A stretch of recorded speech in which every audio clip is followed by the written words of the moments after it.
Ice cream అంటే ఎవరికి ఇష్టం ఉండదు చెప్పండి, కానీ తినాలంటే భయపడతాము, బయట తినాలంటే ఇంకా భయపడతాము. అలాంటప్పుడు ఇంట్లోనే మనం చాలా ఈజీగా తయారు చేసుకోవచ్చు. ఎలా అన్నది ఈ వీడియోలో సింపుల్ గా చెప్తాను చూడండి. డీటెయిల్ గా కావాలి అంటే లాంగ్ వీడియోలో ఉంది, చెక్ చేసేయండి.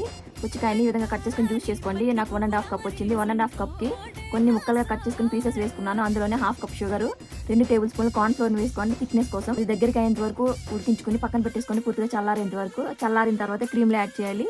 ఇప్పుడు నేను విపింగ్ క్రీమ్ ని 1 కప్ వేసుకుని బీట్ చేసుకున్నాను. ఇది ఆల్రెడీ చల్లారిపోయింది, టైం ఉంటే ఫ్రిడ్జ్ లో కూడా పెట్టుకోవచ్చు. ఇప్పుడు దీన్ని నేను అందులోనే కలిపి వేసేసుకుని ఈ విధంగా బీట్ చేసుకుంటున్నాను. కొంచెం తిక్కిగా అయిన తర్వాత ఫుడ్ కలర్ యాడ్ చేసుకుంటున్నాను. 1 or 2 డ్రాప్స్ వేసుకోవచ్చు, మీకు నచ్చకపోతే స్కిప్ చేసేయండి, నో ప్రాబ్లం. ఇప్పుడు ఇలా బీట్ చేసుకున్న తర్వాత ఈ కన్సిస్టెన్సీ వస్తుంది కదా, ఇప్పుడు మనం ఫ్రిడ్జ్ లో పెట్టుకోవాలి.